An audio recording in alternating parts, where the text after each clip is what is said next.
Boa noite, pessoal. Boa noite a Kleber, boa noite, Davi, nosso membro da Liga. Kleber, né, nosso coordenador da Liga do Mercado Financeiro da UFESA. E boa noite ao nosso convidado, Bruno Nogueira. Só para apresentar Bruno, ele foi nosso aluno do curso de Ciências Contábeis.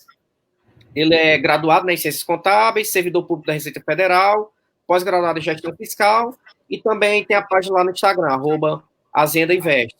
E vai falar um pouco para a gente aqui sobre as informações relevantes nos rendimentos provenientes do mercado de capitais. Então, vou passar a palavra para Kleber, para ele começar aí nosso bate-papo. Só dar boa noite a todos, né? A Lucas, colega aí da Liga, juntamente com o Davi, e um especial aí para Bruno. Além de ser, para mim, além de ser ex-aluno da UFES, foi me orientando, viu, Bruno? Ouviu, Lucas? Tô bem lembrado. Certeza, eu participei da banca de Bruno. Olha aí, era mesmo, foi mesmo. Foi sobre governança, aquele tipo lá de coisa lá. Então, só dar boa noite a todo mundo. Eu acho que Bruno tem muito a contribuir aqui com a gente. Para mim é um orgulho saber que é um ex-aluno nosso aqui da UFESA, né, que hoje a gente já está conversando profissionalmente. Eu acho muito legal isso, né? E dar boas-vindas a todos. E só para, Bruno, quando você começar a falar aí, cara, repita aí direitinho aí como é o seu link lá do Azenda Invest. Isso, Azenda Invest, o nick, né? Azenda Investimentos, o nome da página, criei a página agora, certo? E lá a gente vai ficar postando algumas dicas de investimento com o intuito de tirar o pessoal da poupança e começar a migrar no mercado financeiro, certo? Então, como vocês já falaram aí, né? A gente vai conversar sobre tributação e o que acontece? Eu queria primeiramente agradecer a vocês pelo convite, né? Fiquei muito honrado quando recebi esse convite de vocês e me senti, de certa forma, desafiado, né? Porque é um tema bem complexo e que não é tão tratado, né? Muitas vezes o pessoal começa a investir e despreza isso, certo? E o que acontece? Eu acho que é interessante um pouco eu falar um pouco do que eu invisto, né? E aí vai guiar um pouco nossa conversa aqui. Então, atualmente, eu invisto em fundos de investimento, fundo de investimento imobiliário, ações, e tenho feito algumas operações com opções também, certo? Mas aí dá para a gente conversar um pouquinho também sobre day trade, né? A parte lá do mercado futuro, certo? E aí, pessoal, eu queria que a gente levasse em consideração algumas premissas para a nossa conversa, certo? A gente vai sempre se referir ao investidor comum, certo? Investidor pessoa física. E eu vou falar aqui como investidor, sou na qualidade de investidor e não na qualidade de servidor, certo? Vou passar a palavra para os colegas para eles fazerem mais considerações iniciais. Quer começar aí, Lucas? Isso. Só para a gente falar um pouco, como o Bruno vem dizendo, essa questão de você tanto declarar, como saber muitas vezes o que tem que pagar de imposto, a questão de isenção, ações, tem isenção, não tem, ou dividendo é isento, não, questão dos fundos imobiliários, e claro, o Bruno vai nos ajudar a desmistificar tudo isso aqui. E lembrando também ao pessoal que está nos acompanhando, que podem mandar suas questões pelos comentários e tal, que a gente, enfim, vai responder as maiores dúvidas e tal, né, entre outras coisas. Isso. Pode falar, Cléber. Não, só para considerando o público que a gente tem de alunos que a gente está assistindo e quem posteriormente poder assistir de empresários, etc., só dizer para o público o seguinte, que normalmente a declaração de imposto de renda é feita pelo contador dos empresários, né? O que a gente vai falar aqui, normalmente, então, antes o contador ele faz o da empresa, faz o do empresário também, e existem muitos empresários que já trabalham com investimentos, e muitos contadores podem ter dúvidas em como fazer o seu investimento. Então, acho que essa live ela contribui tanto para contador que já está na área, para aluno, para já começar a ir aprendendo e já está vendo algumas ideias, e também para alguns investidores que não têm contador propriamente, para poder conversar com quem for fazer sua declaração, para ficar mais tranquilo, né? que, afinal de contas, a declaração do imposto de renda, no caso da pessoa física, embora ela seja realizada ou elaborada pelo contador, quem responde por ela é a pessoa física. Então, tudo que está lá, quem responde é a pessoa física, não é isso, Bruno? Isso, correto. Gostaria de aproveitar e parabenizar vocês, né, pela iniciativa de fazer essa live, justamente com esse assunto, né, levando mais conhecimento a respeito do mercado financeiro e sobre a questão da tributação, que gera muita dúvida, certo? O que acontece? O nosso mercado de capitais aqui no Brasil, ele sofre um pouco com essa legislação, né? Assim, nós investidores, nós se vimos diante de muitas dúvidas, certo? Eu creio que com o advento com a introdução de vários investidores na Bolsa, nesse último ano, nos últimos 12 meses que a gente tem visto aí, eu creio que muita coisa vai mudar, certo? Eu creio que vai ter alteração legislativa, eu creio que o Congresso ele vai se preocupar um pouco mais com essa classe, né? Então, aí, o que eu acho que vai acontecer? Além dessas alterações, em termos de legislação, eu acho que a sociedade vai mudar um pouco da forma como trata o dinheiro, certo? Então, aí a gente vai ter um avanço nessa questão de educação financeira. Então, aí, se vocês quiserem, a gente já pode ir começando a falar de alguns tipos de investimento, né? Sim, com certeza. Pode ficar à vontade, Bruno. Então, vamos lá, pessoal. Quando a gente fala em investimento, né, a gente pensa no seguinte: eu tenho capital X, eu vou investir, vou aplicar. Então, eu espero que com isso eu tenha um retorno de quê? De X mais Y. Você quer ter um retorno, você quer gerar riqueza, certo? Então, como você vai gerar riqueza, você vai ter um ganho, é comum, é esperado que ali haja a tributação, certo? E aí a gente tem o conhecido imposto de renda. Mas o que é que acontece? Nós, como investidores, temos que ter ciência de que a gente tem obrigação, certo? Além daquele conhecimento do investimento em si, certo? A gente vai aprender a investir, mas só que não é só isso. A gente tem que ver o que a gente tem que fazer por estar entrando em cada modalidade de investimento, certo? É porque, como ele vai gerar riqueza, ele vai ser o sujeito passivo de uma obrigação tributária. Então, aí ele vai ter a obrigação principal, que é o pagamento de imposto, e obrigações acessórias, certo? Então, aí, o que é que acontece?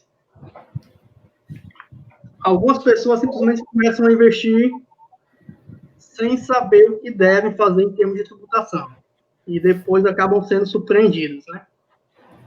Então, essa live aí, essa nossa conversa vai evitar que isso aconteça com alguns de nossos colegas que estão nos assistindo, certo? E como a gente está nesse caso de imposto de renda e tudo mais, é muito peculiar a gente tratar disso. O que é que acontece? Um dos critérios de obrigatoriedade de apresentação da declaração anual de imposto de renda é o fato de você operar na Bolsa, certo? Você operou na Bolsa, você está obrigado a declarar. E lá, quando você vê isso na legislação, lá não fala de valor, certo? Como fala de valor, por exemplo, se Kleber oferiu rendimentos tributáveis acima de 28.500 e pouco, ele está obrigado a declarar. Mas quando a gente fala de Bolsa, não tem essa questão de valor para te deixar obrigado a declarar. Então, você operou diretamente renda variável, você operou com ações, com opção, mercado futuro, aí você vai estar obrigado sim a declarar, certo? O que acontece? Tem gente que entra, faz uma operação pequena, sem saber disso, e aí se vê obrigado a ter que declarar, fazer uma operação mensal, e aí, né? Valia a pena pelo valor que aquela pessoa fez de investimento. Ele se obrigar a fazer isso e aquilo. Os investidores não sabem disso e entram e depois ficam na dúvida e acabam se arrependendo de certa forma. Bruno, deixa eu te fazer uma pergunta. É muito comum as pessoas já, por um padrão, dizer o seguinte: olha, investir na poupança perde dinheiro. Isso fica como se fosse um mantra. Se você perguntar para a pessoa mesmo, mas perde quanto? A pessoa não vai saber calcular, não. Eu sei que perde dinheiro, porque todo mundo diz que perde dinheiro. Dinheiro na poupança perde dinheiro. Em relação à inflação. Exato. E aí eu vejo muitas pessoas dizer o seguinte: não, eu pego meu investimento, vou investir em LCI, vou investir em LCA, porque eles não têm tributação. E às vezes correm do mercado de capitais, que é o foco da nossa live, né? Porque tem medo de tributação. Você acha que tributação, o fato de ser tributado o rendimento ou alguns rendimentos, a gente vai falar sobre isso mais à frente. Você acha que isso, a tributação deve ser um impeditivo da pessoa entrar no mercado de capitais investindo? Não, Kleber, eu não creio não vejo como impeditivo, certo? Eu vejo a tributação como um dos fatores que a pessoa, que o investidor deve analisar antes de escolher o instrumento financeiro que ele vai utilizar para entrar no mercado de capitais.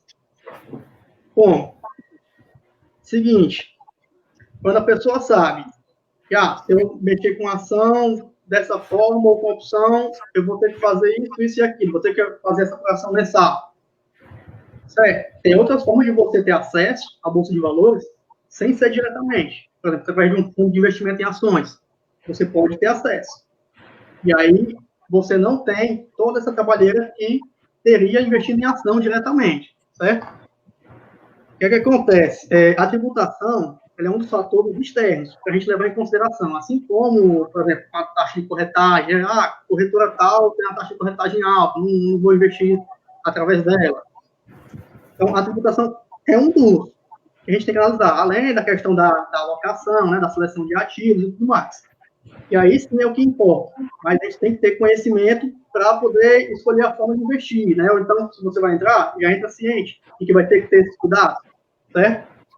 O simples fato de eu investir na Bolsa já me obriga a ter que declarar imposto de renda, não? Só o fato de eu ter feito pouca operação?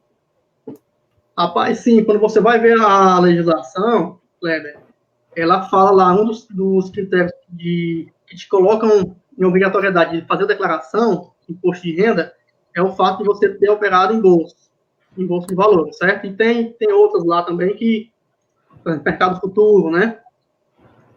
Aí vai ter, por exemplo, quem vai ter algumas pessoas que vão ter que, além de declarar, vai ter que informar lá naquela ficha de renda variável, né? Informar os ganhos. Uhum. Olha aí, eu quero só ir falando. Aí, bora lá. É isso aí, Cleber. Eu quero paga quem ganha, né? Correto. É um bom sinal. Então, a gente vai ter, no fundo de investimentos, o IOF e o imposto de renda incidindo aí de cara, né? O IOF na renda fixa, e na renda fixa também tem o imposto de renda, certo? E aí, já na parte de renda variável, prevalecendo só a parte do imposto de renda. Mas para fins de declaração de ajuste anual, o que me gera a obrigação é o IOF ou só o imposto de renda? É o seguinte, quando você... Só o fato de operar em bolsa, então, mesmo que eu seja isento, mas se eu pegar R$100 da minha renda, eu ganho um salário mínimo, peguei R$100 no ano, fiz uma operação na bolsa, isso já me obriga a ter que declarar imposto de renda? Esse é um dos pontos que eu acredito que deve ter uma alteração legislativa, certo? É um dos pontos que eu acredito, porque lá na legislação não fala de valor, certo? A legislação não fala de valor. Então, se o cara quer seguir, ele faz. Por precaução, então é melhor fazer. É isso que você está... É melhor fazer, exato. Eu penso assim, Bruno, eu estou precavido. Bruno, nosso colega lá da UFES, o Daniel Alves, está perguntando, para o pequeno investidor, a tributação em cima das operações inviabiliza o investimento? Isto é, ele investiu uma quantia pequena, vamos supor, R$100. E se a tributação que vai recair em cima desses R$100, ele inviabiliza o investimento? Vamos lá. Qual o nome dele? É o Daniel, é? Daniel. Pronto, vamos lá, Daniel. É uma série de coisas que a gente tem que levar em consideração, né? Por exemplo, quando a gente fala em investimento, né? Investimento financeiro. Primeiramente, a gente teria que falar de uma reserva de emergência, né? Então, partindo do pressuposto que ele já tem essa reserva de emergência e tal, ele já conhece o perfil dele de investidor, né? Se ele pensa em investir uma quantia pequena, certo? Em renda variável, ele pode investir em ações, certo? Pode comprar ação, mas aí o que acontece? Ele não consegue se diversificar bem com essa quantidade, com esse valor, certo? Não vai conseguir se diversificar. E aí o que acontece? A cada compra que tu faz, tu gera uma nota de corretagem. E aí você tem que fazer o controle disso, certo? O adequado é que você tenha esse controle.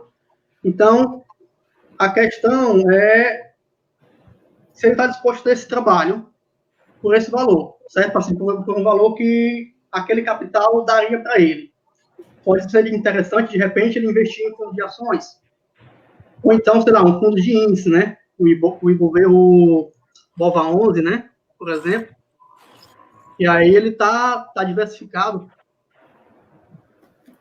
Certo.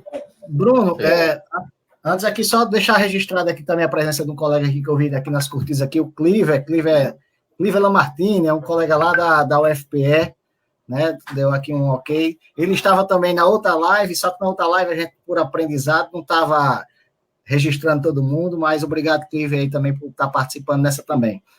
E aí, Bruno, para a gente poder organizando aqui no tema, eu acredito que se a gente for agora blocando por temas, e para deixar para quem for escutando, vai escutando agora por tema, né? O que era que a gente poderia falar sobre fundos de investimento?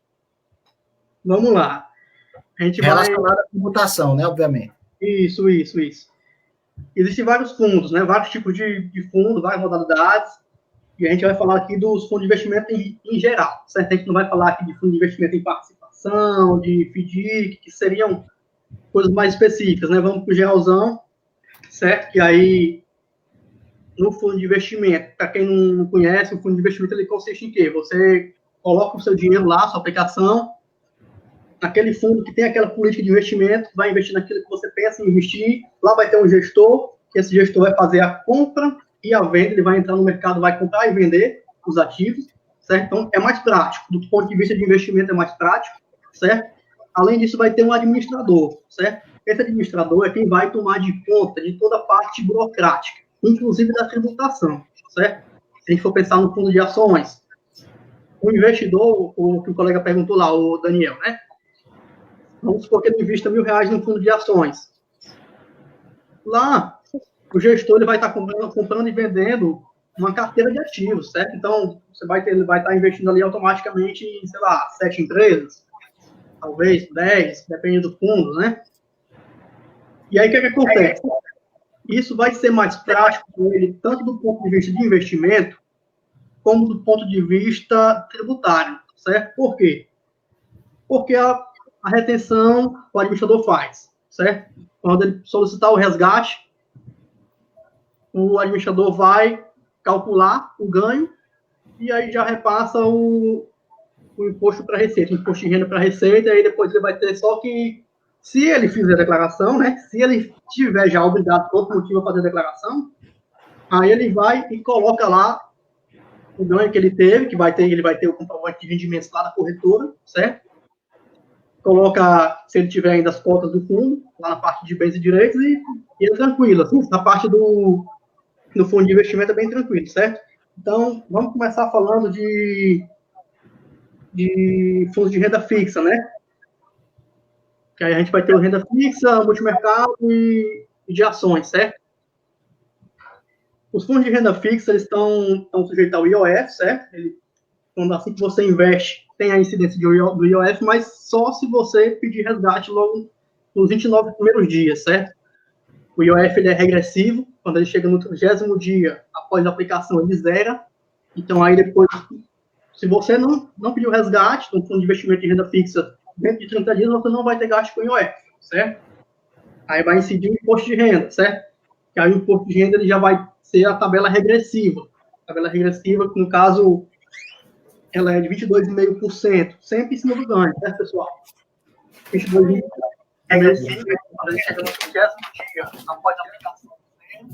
Continuando aí, 22,5%, caso ele permaneça no fundo até 180 dias apenas, certo? Até 6 meses. Se ele passar mais de 6 meses, entre 6 meses e 1 ano, cai para 20%. Se passar entre 1 ano e 2, cai para 17,5%. E se ele ficar acima de 2 anos naquele fundo, né? Se ele só pedir resgate depois de 2 anos, vai ter um imposto de renda de 15% só, certo? Então, a jogada aí no fundo de investimento de renda fixa é você tentar resgatar com o máximo de tempo depois de 2 anos, né, em relação à tributação, certo? E aí tem também o Come-Cotas, né? O Come-Cotas, ele funciona como uma antecipação do imposto de renda. Como assim?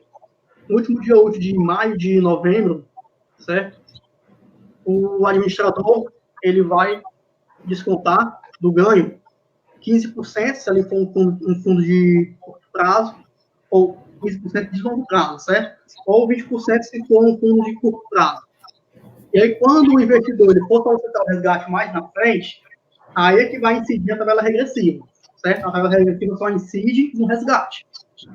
E aí vai ser feito um cálculo, já foi, o Come-Cota já pegou tanto por cento aqui, já pegou 15%, vamos supor. Então, quanto é que falta para dar os 17.000%, ou então os 15% do tempo que teve a restrição para cá, né?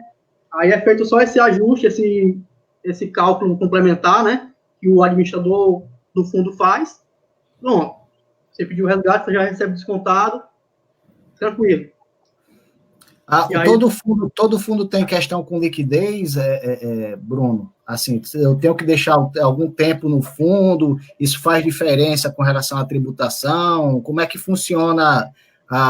Tipo, eu coloquei meu dinheiro lá, coloquei R$1.000 lá em algum fundo, eu sei que em alguns fundos é difícil você colocar com R$1.000, mas só para ter de exemplo, né? Então, coloquei R$1.000 lá no fundo e se precisei desse dinheiro amanhã, eu posso retirar? Não posso? Isso influencia em tributação, coisa do tipo? Não. Vamos lá. Aí, o que acontece? Antes de você investir no fundo de investimento, você tem que ter lido a lâmina do fundo de investimento, certo? Você deve ter lido a lâmina, se for o caso, algumas informações complementares, certo? Ou, quem sabe, se for um investidor mais detalhista, ele pega o regulamento e lê, certo? Mas dificilmente alguém vai pegar o regulamento e ler. Mas lá na lâmina vai ter dizendo as informações, se tem a questão de carência de resgate, quando ele solicitar resgate, qual o prazo de cotização, D+2, D+0, tem fundo de investimento que é D+30, né? Tem opção D, um ou outro, assim, é difícil, né? Eu já vi D+60, mas é difícil. Normalmente os fundos de ações eles são D+30. E aí o que acontece? Quando você pede o resgate, aquele valor vai ser calculado na data de cotização. Se a cotização é D+1, então, depois de um dia útil que você solicitou, dependendo do horário que você queira solicitar também, é feito esse cálculo, certo? Então, assim, tem que ter cuidado. Mas vai na tabela progressiva, isso? Se for dependendo do tempo. De renda fixa ou multimercado, sim. Ele segue a tabela regressiva, certo? Já o fundo de ação, não. Então, aí, a gente já falou dos fundos de renda fixa, né? Os fundos de multimercado, eles vão seguir essa mesma regra aí, certo? E o que acontece? É bom a gente lembrar da questão das debêntures, né? A gente tem 2 tipos de debêntures conversíveis em ações e as debêntures incentivadas, certo? E as debêntures incentivadas, elas são isentas de imposto de renda. Então, se você investiu ali, daqui a um mês você quer tirar, ou 2 meses, você só vê as regras do fundo. E aí, imposto de renda não vai ter, entendeu? Vamos supor, daqui a 2 meses você quer retirar. Tranquilo. Agora, você tem que ter cuidado também, assim que você investiu, que você aplicou, você quer retirar, tem que ver o IOF, né? Certo? Que o IOF é como eu falei, ele só incide se você solicitar a retirada nos 29 primeiros dias, 29, 30 primeiros dias, certo? Depois dos 30, já não tem IOF. E o IOF, ele come boa parte do rendimento. A questão de debêntures, só para esclarecer, se você puder esclarecer ao pessoal, qual é a ideia de você investir em debênture? Eu estou investindo em que mesmo? Que papel é esse? Vamos lá. Debêntures é um papel que representa uma dívida, né? Uma dívida de uma empresa, uma sociedade anônima, só que ela, em regra, não é financeira, certo? Uma empresa não financeira. Então, vamos imaginar aí a Magazine Luiza. A Magazine Luiza, ela quer abrir novas filiais no Brasil, certo? Para atingir um público maior e tal, então ela tem esse projeto de abrir novas filiais, então você vê que é um projeto de infraestrutura, certo? É um projeto de longo prazo. E ela vai no mercado de capitais captar esse recurso via debêntures, porque aí ela vai pagar para o investidor uma taxa de juros, pode pagar alguma taxa prefixada, mas os juros daí é de acordo com o que está disposto na escritura da debênture, né? E aí, assim, ela vai captar a um custo menor do que ela captaria se estivesse indo num banco, por exemplo.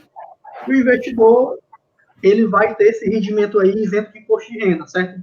Essa questão aí dessa debênture incentivada surgiu em 2011 com o intuito de aquecer a economia nessa parte de infraestrutura, certo?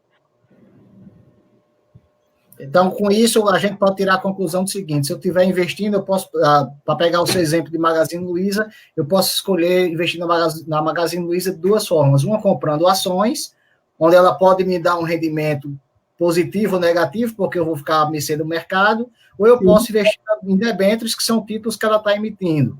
Nesse caso, eu vou ter um rendimento fixo, mas se ela crescer demais, o rendimento só é aquele. Nesse caso, eu tenho um incentivo do imposto de renda, lá nas ações, vai entrar quando a gente falar de ações, não é isso?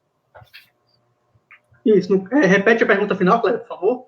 Não, na realidade, porque você está falando, eu estou só tentando, porque eu sei que como tem muito aluno escutando, eu estou tentando ir delineando a ideia, né? Porque como a gente está falando de investimento, eu posso investir na Magazine Luiza, não necessariamente só em ações, só esclarecendo isso. Mas também posso investir na Magazine Luiza por meio de debêntures, de títulos que ela emite, títulos de dívida. Isso, né? Isso. Então, são títulos de dívida que ela emite para também se financiar, que nesse caso, pelo que você está falando, a tributação do imposto de renda, dado esse incentivo, se eu investir em debêntures, isso será isento. Correto. Porém, o meu ganho é fixo, né? Já é fixado na entrada, né? Mas aí o que acontece? Ela pode lá no debênture, na escritura da debênture, estar dizendo que ela vai pagar, vamos supor, o IPCA, né? A inflação, vamos pagar a inflação mais 2%, mais 3%. Então, é algo fixo, mas que pode variar de acordo com o andar da economia, né? Sim, sim. Certo? Acho que aí os fundos de ações, a alíquota do imposto de renda é 15% no resgate, certo? Quando você solicita o resgate, se tiver tido um ganho, né? No momento do resgate, você vai ter descontado esses 15% de imposto de renda aí, certo? O administrador que faz essa retenção e você não precisa se preocupar com essa burocracia aí. Essa retenção, ela é tributada, ela é exclusiva da fonte ou ela vai para o cálculo anual, o ajuste? É exclusiva na fonte, Kleber. No caso aí, vamos supor, você e eu, que a gente faz nossa declaração de imposto de renda, né? O que acontece? Eu gosto de fundo de ações, gosto muito de fundo de ações e o que acontece? Quando chega fevereiro, março, a gente vai lá no site da corretora e pega o comprovante de rendimentos, né? O informe de rendimentos. E lá, como você sabe, os contadores que estão nos assistindo aí, eles sabem que o informe de rendimentos ele vem bem detalhado, deixa bem claro, né? Então não gera dúvida nenhuma na hora de declarar. Basicamente, eu tenho o valor do fundo que eu tinha antes e no ano e outro, que eu vou declarar em bens, e se tiver tido rendimento exclusivo na fonte, vai estar lá no campo específico, é só discriminar, é assim, não é isso? Isso. No caso, vamos supor, no caso lá de debêntures, né? Você investiu no fundo de debêntures, aí vai ter aquele rendimento isento. Então, aquilo lá, no próprio informe de rendimentos, vai estar indo lá naquela ficha de rendimentos isentos. E aí vamos falar agora um pouquinho de portfólio, um portfólio fácil de fazer, que é o ETF, né? Sim, isso é. O ETF é uma opção... Ou ETF. Se você falar com o Lucas, ele vai dizer ETF. ETF, ele sou eu. Lucas diz ETF. Ele é americano, né? Mas... Aí vamos lá. Uma pergunta aí para o pessoal que está assistindo a gente aí, né? Até os colegas aí da live também. O ETF, ele é um fundo aberto ou fechado?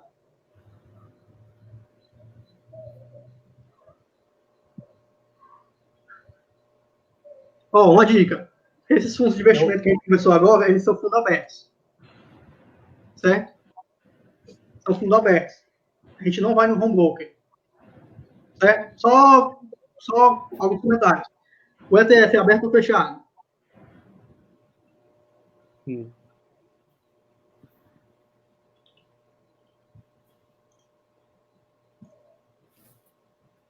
Fundo de investimento imobiliário fechado.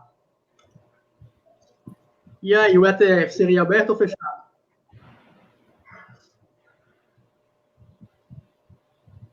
Kleber, eu fiquei surpreso, viu, com o que eu vi recentemente num dos cursos que eu faço. Sim. Eu estava certo de que era um fundo fechado. Eu jurava que era um fundo fechado, né, que estava lá em negociação na bolsa, né, na B3. E o que acontece? O fundo aberto, você pode aplicar a qualquer momento, né? Você aplica diretamente, você coloca o seu valor lá na mão do gestor, certo? E o que acontece? Você compra ali do gestor, daquele fundo que está emitindo. Já no caso de um fundo imobiliário, você não compra normalmente, né? Mercado secundário. Você compra de outro investidor que tem aquelas cotas. Então, aí ele seria fechado. Certo? Fechado. Então, eu e outros investidores, a gente conhecia o ETF como fechado, normalmente.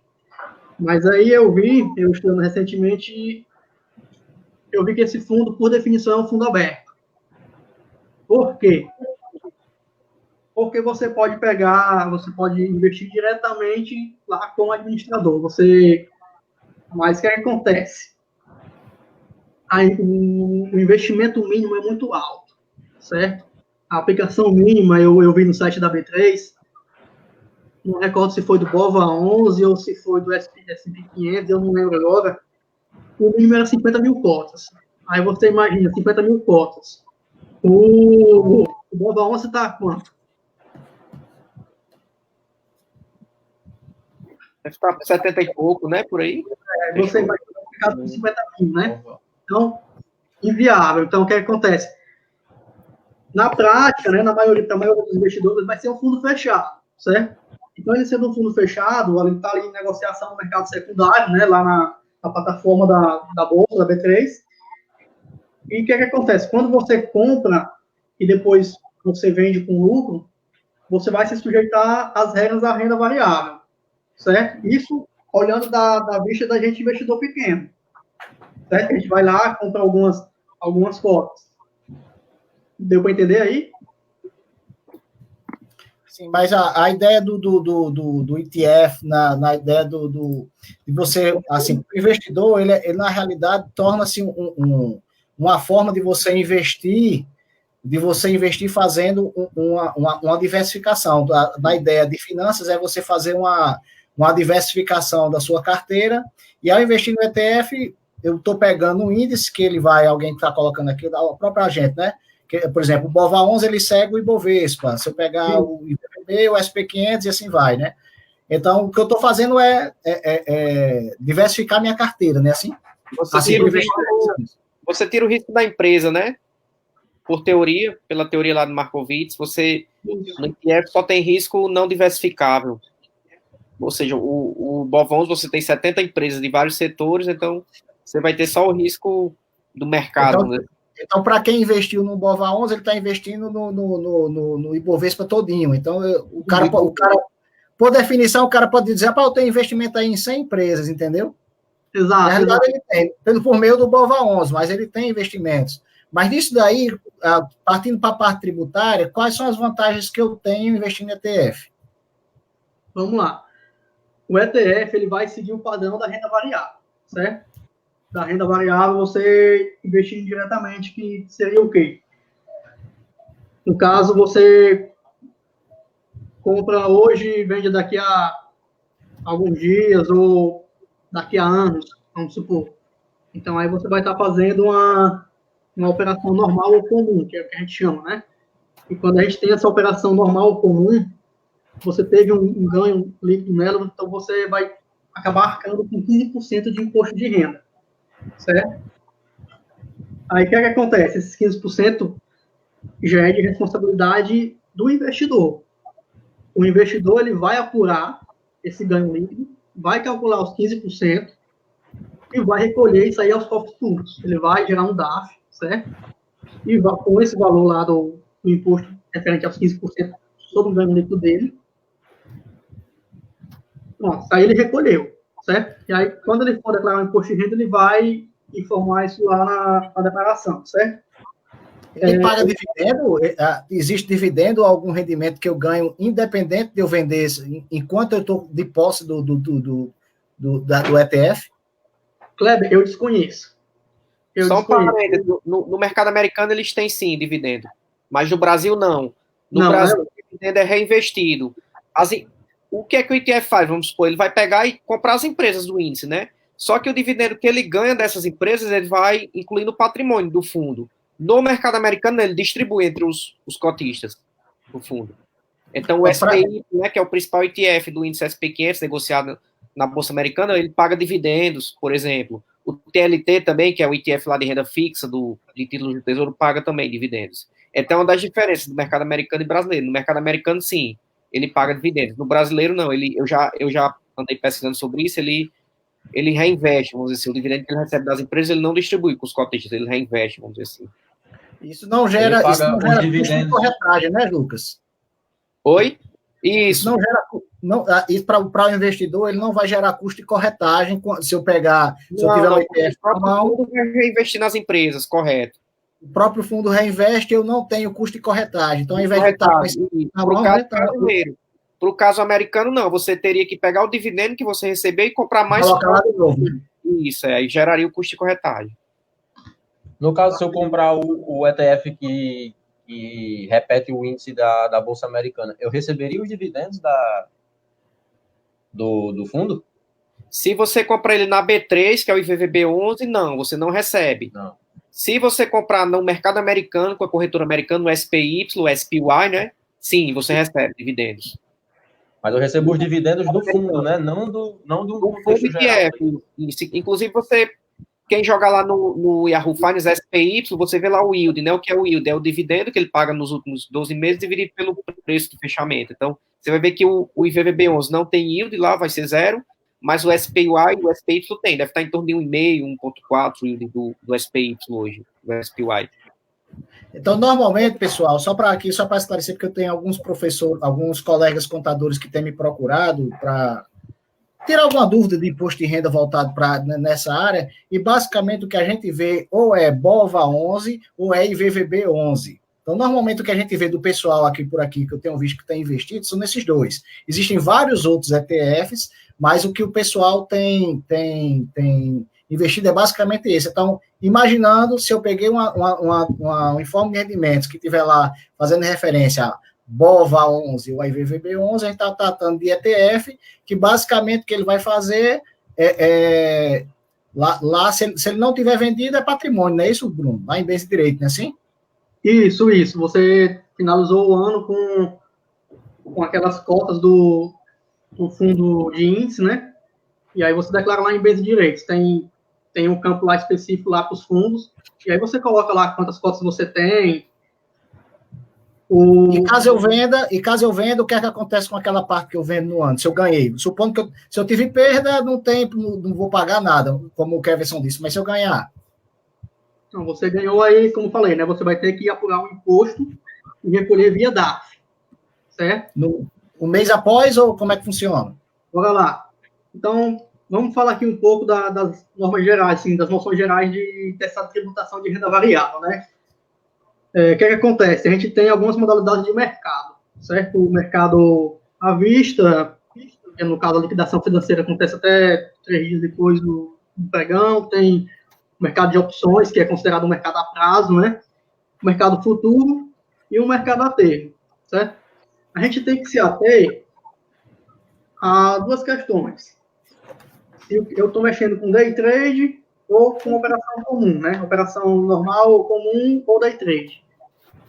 Day trade são operações que iniciam e terminam no mesmo dia. Por exemplo, você compra e vende determinado ativo no mesmo dia.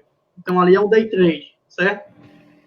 E se você vender em dias diferentes, você comprou num dia e vendeu em outro dia, não importa se foi no dia seguinte ou se foi 10 anos depois, é o que a gente chama de swing trade ou buy and hold, e aí seria uma operação comum. operação comum normal, certo? E operação comum normal, o ganho líquido é tributado a 15%.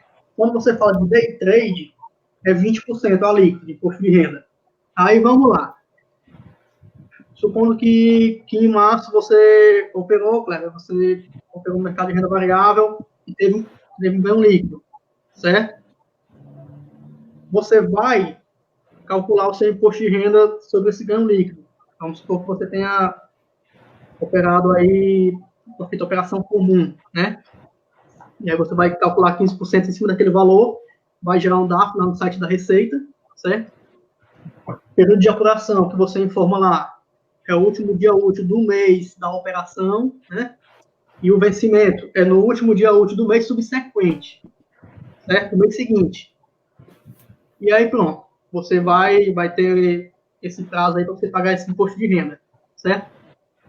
E deixa eu ver aqui o que é interessante a gente dizer nessas noções gerais aí. É bom a gente saber como calcular o ganho fixo, o ganho líquido. E no caso aí, em geral, ele vai ser o valor de compra, né? E aí você pode acrescentar ao valor de compra os gastos que você teve. Se tiver tido corretagem, você acrescenta a corretagem, ou você acrescenta também os emolumentos, taxa de liquidação, certo? E aí, isso aí é o teu custo. Se você fez mais de uma compra e está vendendo tudo agora, né? Então, você vai calcular o custo médio ponderado, certo? E a venda, você pode deduzir da venda os valores das despesas da operação. Taxa de corretagem, os emolumentos, taxa de liquidação e tal, certo? E lá, muitas vezes, quando você vende, tem lá o IRRF, né? Que é o imposto retido na fonte no percentual mínimo. Pode ser 0,005% ou 1%, dependendo da operação, certo? Isso aí funciona como uma marcação do dinheiro, que alguns chamam de dedo duro, né? Quando tem aquele valorzinho pequeno ali de imposto retido, aquela informação foi para a Receita. Então, a Receita já sabe que você pegou... A sugestão. Exato. Aí, o que acontece? Você calculou seu ganho líquido, certo? Calculou os 15%, e aí você pode descontar o que teve retido de imposto de renda. Se teve 1 centavo, 2 centavos ou 50 centavos no real, você desconta e aí você chegou no valor do seu imposto, certo? Então, o IR que é do mês, né? Então, o IR que já foi apurado no mês que vem, naquela nota lá de corretagem, eu já posso aproveitar ele para bater no fim do outro, né?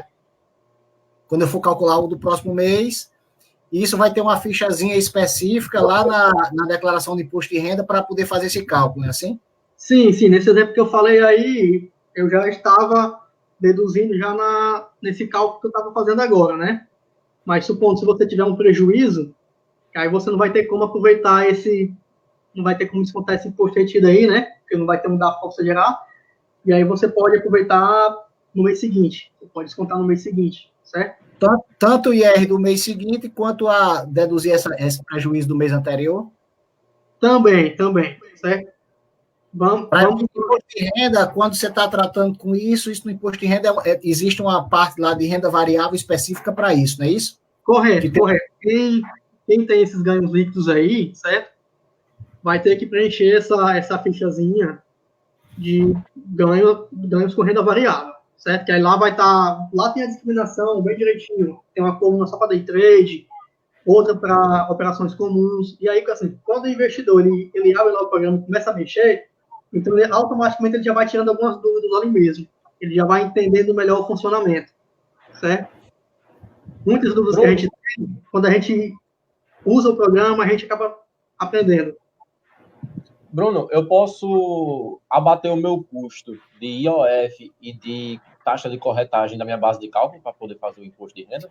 Não. Vamos lá.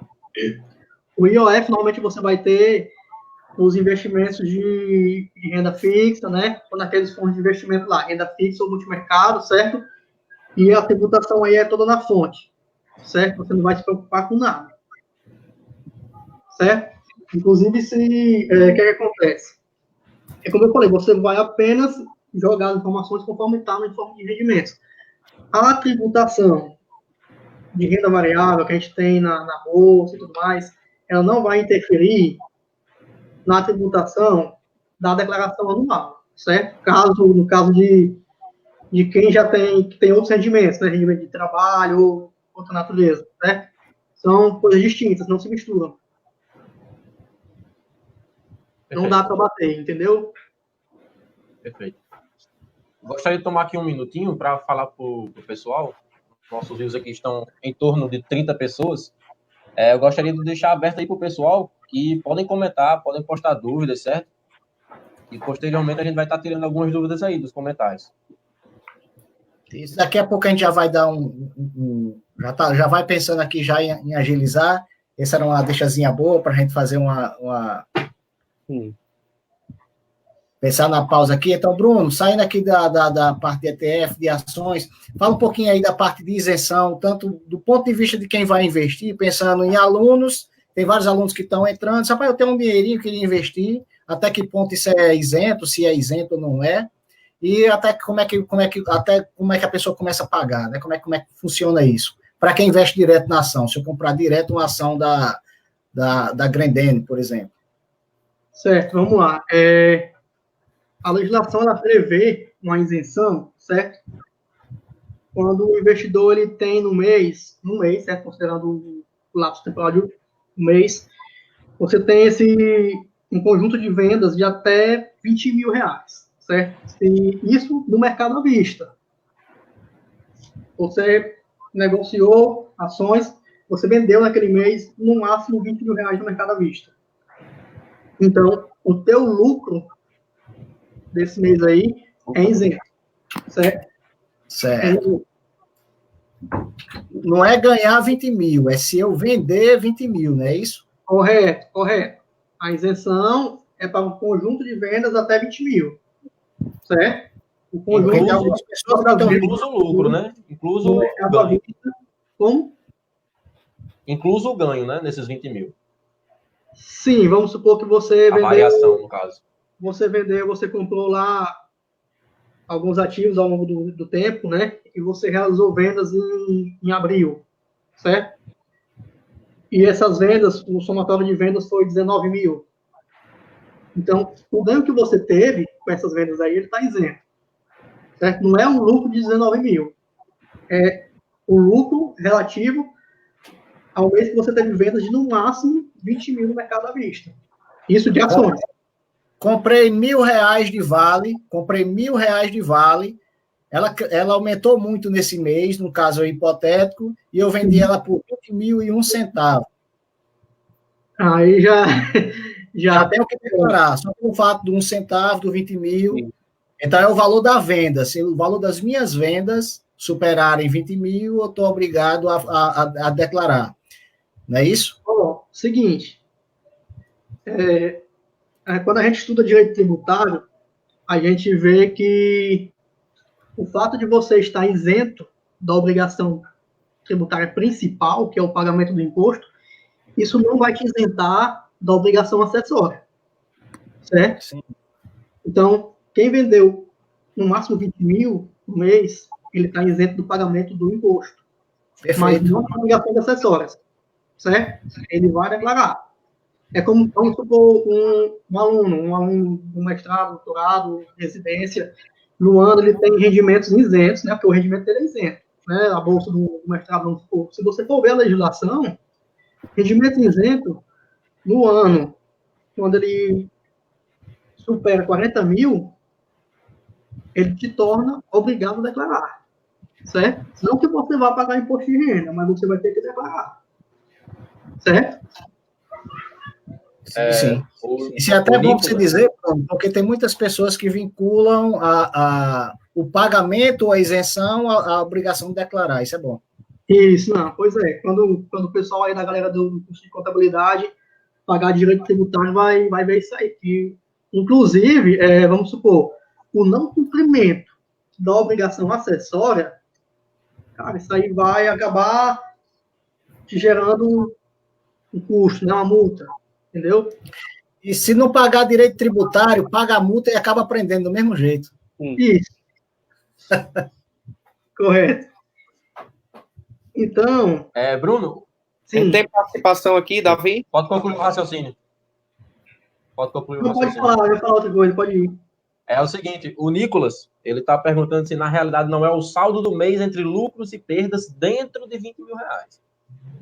Não. Fala vendas. Vendas, o conjunto de vendas no mercado à vista, certo? Pronto. Ele também perguntou, o Nicolas, se for no day trade, Bruno, por exemplo, já não se enquadra mais. Eu comprei e vendi 20 mil, mas foi no day trade. Também já não conta mais. Day trade não tem isenção. Não, tem. porque se 10 mil no day trade, não tem isenção, não. O Nicolas, continuando aqui, né? Ele perguntou se na declaração do imposto de renda da pessoa física declara os ativos em bens e direitos e se o valor é relativo ao preço do ativo no dia 31/12. Boa pergunta do Nicolas aí, né? Eu até tinha conversado com o Lucas uma vez, há um tempo atrás, sobre isso, porque o que acontece? Quando eu leio a legislação, eu não achei tão concludente, entendeu? Não achei tão claro isso aí. E tem corretora que, quando você pega um informe complementar, porque assim, quem investe em ações, em renda variável diretamente, só o informezinho de rendimentos, aquele informe de rendimentos comum, não é suficiente. Certo? Ele tem que ir atrás de informes complementares, e se for o caso, ele vai atrás diretamente com a fonte, certo? De informações. E, lógico, ele vai ter que se debruçar aí nas notas de corretagem também. Vamos lá. Normalmente, tudo que a gente declara lá em bens e direitos, normalmente a gente declara pelo custo, né? A gente coloca lá pelo custo. E eu vi algumas corretoras dando um relatório lá, a posição em tal data. Posição em 31, né? 31 de dezembro. Mas o que acontece? Quando você vê alguns relatórios das próprias corretoras, você vê algumas falhas. Como eu já estudei direito tributário, eu detecto algumas falhas em relação à nomenclatura, certo? Então, eu vejo que ele tem algumas falhas e eu não me deixo ir por aquilo. Eu vou buscar uma declaração e pela lógica da tributação, certo? O que acontece? Eu estou informando o meu pelo custo médio. Certo? Pelo custo médio. Se eu fiz mais de uma compra de determinada ação, eu calculo o custo médio e coloco lá. Por quê? Vamos supor que você vende no ano seguinte. Você vendeu. Aí, quando você comprou aquelas ações a R$1.000, certo? Só que no final do ano estava 1.500, estava avaliado ali 1.500, e beleza. Quando você vai fazer a sua apuração, você vai fazer a sua apuração com o quê? Com o valor da venda e o custo. Então, assim, vai acabar tendo um desencontro de informação. Eu vejo dessa maneira, vai ter um desencontro de informação daquilo que tinha informado na tua declaração, lá na parte dos bens e direitos, do que você informou como custo. Certo? Justamente pela variação da cota. Né? Isso. O Giovanni Robson, ele está perguntando aqui, o melhor a ser feito para calcular o imposto de renda sobre o ganho é calcular através da declaração de ganho de capital e quando for fazer a declaração de imposto de renda, importa... Boa, Giovanni. Logo no início, cara, quando eu comecei, eu tive essa dúvida também, certo? Porque eu comecei no mercado de renda variável, assim, diretamente eu comecei com fundo imobiliário, né? E eu achava que, quando eu vender, eu vou fazer essa declaração de ganho de capital, né? Mas o que acontece? Se tu for ver a legislação, lá ele vai falar nesse demonstrativo aí de ganho de capital para quem opera, por exemplo, no mercado de balcão. Certo? Aí você vai ter que fazer essa parte aí do ganho de capital. Ou alguns outros instrumentos de investimento específicos, né, que não são objetos aqui da nossa conversa, que são algo muito específico e não vem ao caso a gente tratar aqui. Mas, em regra, você não vai precisar dessa declaração de ganho de capital aí, não. A apuração é mensal, certo? Você calcula, por lógica, né? não é que na legislação diga, você tem que ter o controle do mês a mês. A legislação diz isso, mas só que você deduz que você vai ter que ter para você saber o seu ganho líquido. Certo? Deu para entender, né? Uma coisa, o Bruno, e aproveitando o Lucas e Davi, que estamos aqui, a gente é da Liga, uma coisa que a gente pode fazer que é interessante é fazer uma forma de uma planilha, onde a pessoa vai fazendo o controle das suas notas de corretagem, e ali já diz automaticamente como é que ela declara o seu imposto de renda. Sim. Talvez a dúvida de Robson aí era mais ou menos nesse sentido. Quando eu estiver fazendo, como é que eu faço para controlar? E talvez a melhor forma de controlar o rendimento variável é pela nota de corretagem. É isso mesmo, Bruno? Isso sim. Eu vejo da seguinte forma. Você partiu para negociar diretamente no mercado de renda variável, ou seja, você está gerando nota de corretagem. Então, tu vai ter que ter mais cuidado. Vai ter que ter esse controle. Tem tanta nota de corretagem do day trade quanto do swing trade que vão ter tributações diferentes e tem que ser controlados à parte, né? Assim? Exato. Inclusive, você pode compensar algumas operações em mercados diferentes, desde que você respeite day trade com day trade e operação comum com operação comum, certo? Vamos lá, mais alguma coisa em relação a essa parte de ações? Sobre os mini contratos, Bruno, mercado futuro, teria alguma coisa que hoje a gente sabe que é bem popular, o pessoal operar dólar, índice, a swing trade, day trade, segue a mesma regra de ações, como você já falou, é interessante, você pode compensar, por exemplo, eu posso compensar contrato futuro com opção, sendo tudo no day trade? Sim, sendo day trade você pode. O que é que acontece? A gente encontra algumas divergências, certo? Eu fiz um curso, nesse curso diz que os ganhos e as perdas de mercado futuro são compensáveis apenas com o mercado futuro. Mas aí, quando eu vou para a legislação, eu não encontro isso. Eu encontro dizendo que o que for de day trade pode ser compensado com day trade e o que for de uma operação comum pode ser compensado com operação comum. Certo. Bruno, se você puder, a gente poderia fazer o seguinte, nós já estamos aí já chegando a 1 hora e pouca, ontem eu não cuidei da hora não, mas hoje eu vou ter que cuidar da hora. Ontem a gente tirou direto. Bruno, o que é que você poderia fazer de observação geral, pegando parte de mercado futuro, que a gente não falou, porque tem muita coisa para você falar na realidade, né? Sim, por isso que leva tanto tempo. Se você pudesse fazer algumas considerações gerais do pessoal para ter cuidado nisso que o Lucas lhe perguntou, e para quem está assistindo, se puder fazer perguntas aí, o que é que a gente vai fazer? Eu vou esperar Bruno dar falar em geral nisso daí, a gente faz um levantamento de dúvidas e aí vai para as considerações finais. Tá, ok, Bruno? Pronto, vamos lá. Vamos falar um pouco geralmente de opções. Alguém quer falar alguma coisa de opções? Não. Opções devem seguir a regra geral também. De uma forma geral, você pode falar de uma forma geral, sem ser específico, só alguns cuidados do tipo de tributação, o que é que mais ocorre. Por exemplo, você até comentou naquela vez, Bruno, se a opção virar pó, eu posso deduzir como perda, por exemplo, a opção virou pó, eu comprei e virou pó, enfim, foi contra a minha operação. Eu posso deduzir numa perda de outro mercado? Sim, você pode usar esse valor que você pagou o prêmio, né? Já que ela virou pó, então aí foi uma perda que você teve, certo? E essa perda que você teve, você pode compensar com o ganho daquele mês ou de meses posteriores. Você não pode olhar para trás. Sim. Apenas pode compensar dali para frente, certo? Aí, detalhe, vai ter que colocar também essa perda lá no demonstrativo de ganho de renda variável, né? A declaração de imposto de renda. Vai ter que informar lá, certo? Eu coloco um sinalzinho negativo lá na frente, que aí o programa reconhece como perda. Certo? Aí... Bruno, só para esclarecer para o pessoal aí o que é o virar o pó. Vamos lá. O que acontece?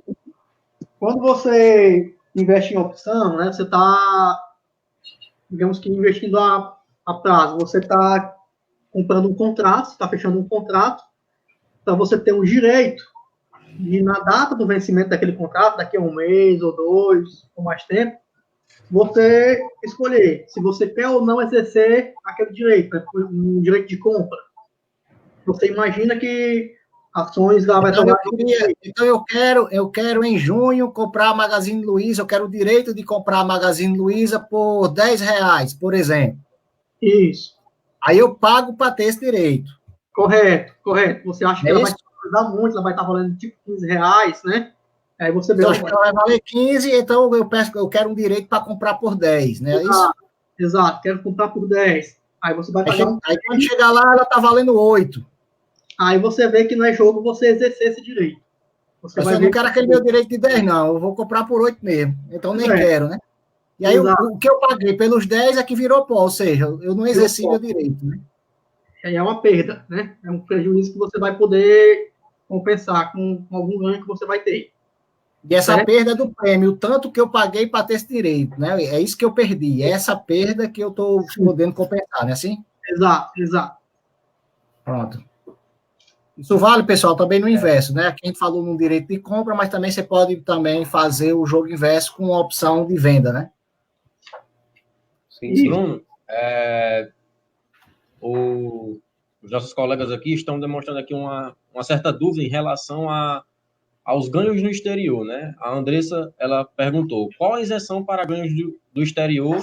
E o Rodrigo perguntou, na relação imposto de renda e operações binárias no exterior, existe isenção? Bora lá, aí já é uma questão bem específica que eu não peguei para ler ainda, certo? Aí é um caso de pesquisa mesmo, certo? Nunca cheguei a olhar para essas operações ainda não, para ver como seria a tributação, né? Mas eu acho que talvez nunca saiba de alguma coisa, né? Ou não? Não. Para essa parte do exterior, assim, eu acredito que isenção não teria. Agora, não sei questão de alíquotas ou, assim, muitas vezes, para quem abre conta numa corretora, vamos dizer, americana, os ganhos que você tem lá, você preenche o formulário W8, se não me engano, você não paga imposto nos Estados Unidos, mas eu acredito que no Brasil, ao você trazer esse dinheiro de volta, aí você tem que pagar todos os impostos e tal, via Banco Central. Mas essa questão específica de exterior, eu não sei se tem isenção, mas eu acredito que não deva ter, assim, enfim. Eu também acredito que não. Você trazendo dinheiro para cá, acredito que não. Pelo histórico de tributação do nosso Brasil, né? A gente pode tirar isso. Que não existe. E aí, pessoal, mercado futuro a gente vai ter que ter esse mesmo cuidado, né? Fazer essa apuração mensal, criar o DAF e fazer lá na declaração, informar na coluna de day trade esses ganhos e prejuízos que a gente teve ao longo dos meses.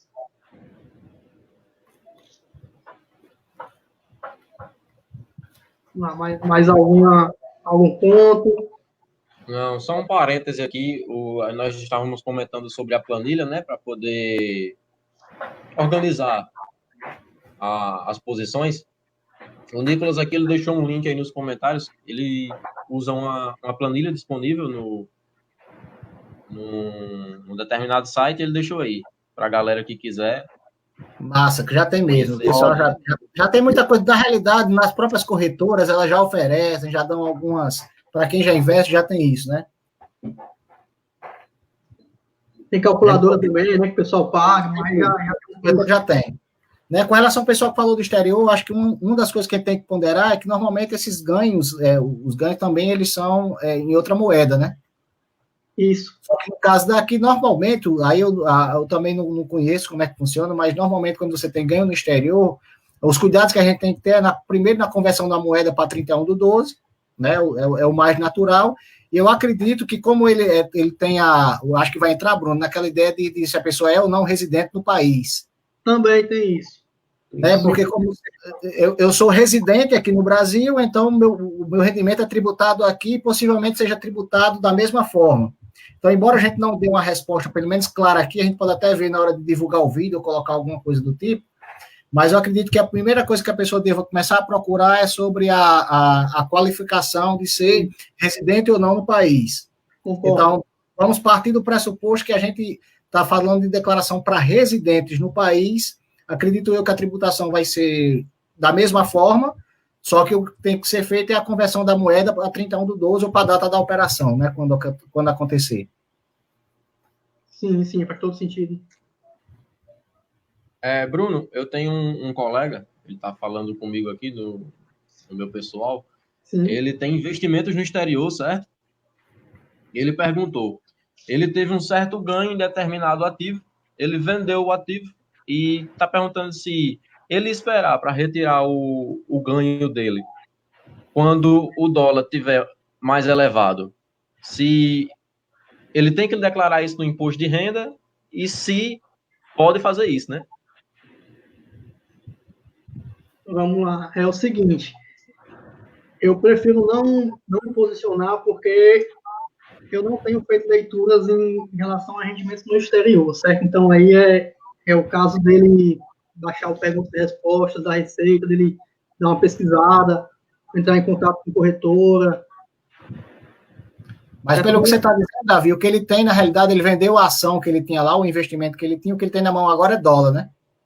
Exatamente. Aí então, né? Eu parei para pensar. Declarar é como declararia dólar. Ele ficou com dólar na mão. É o que eu estou entendendo, assim, ou outra moeda qualquer. Exatamente. Mas aí ele está... o foco, né? O principal é ele está perguntando se ele pode esperar pela valorização do dólar para poder trazer o dólar para cá. Isso, então, enquanto ele não trouxer o que ele tem, vamos supor que chegou 31/12, ele está com esse dólar na mão. O que ele tem é uma parte de bens em dólar. E o que ele vai olhar é como é que se declara dólar na declaração, entendeu? Isso. Perfeito. Faz lógica, Bruno? Sim. O pensamento tem todo sentido, sim. Se ele tivesse um investimento, o investimento era bem para ele. Como ele não tem mais investimento, ele se desfez de investimento, o que ele tem na mão agora é dólar. Moeda, sim. Agora, se ele vai esperar com esse dólar na mão ou não, para o nosso foco aqui em 31/12, ele estava com o que na mão? Se era com o dólar, declara o dólar. Se era com investimento, era dentro. E se ele trouxe o dólar para cá, era dinheiro, vai estar na poupança ou em outra coisa que ele colocou aí. Perfeito.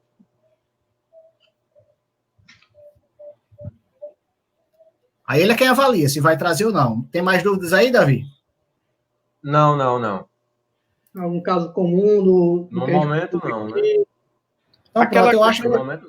Para encerrar aquela questão, Bruno, que o pessoal às vezes que opera um contrato e tal, diz, e se não der o DAF, o valor mínimo, como é que eu faço? Se não der R$10, não sei quanto é o valor mínimo para pagar o DAF, qual a solução? Bem lembrado, Lucas. R$10, né, Bruno? Isso, você só consegue gerar o DAF R$10, né? O valor mínimo para você pagar um DAF é R$10. E aí você teve um lucro que quando você calculou o imposto de renda, jogou a alíquota lá, deu R$4, vamos supor, né? De imposto de renda. O que acontece? Tu vai deixar aquele lucro ali, deixa registrado, vai jogar para a próxima apuração, próximo mês, certo? Então aí, a gente pode até fazer a pessoa pode até fazer uma continha matemática, né? Eu mesmo fiz, eu vou jogar o que no mês seguinte? É o lucro ou é esse saldo desse imposto, esses R$4? Se você for ver matematicamente, tanto faz, né? Vai dar no mesmo, certo?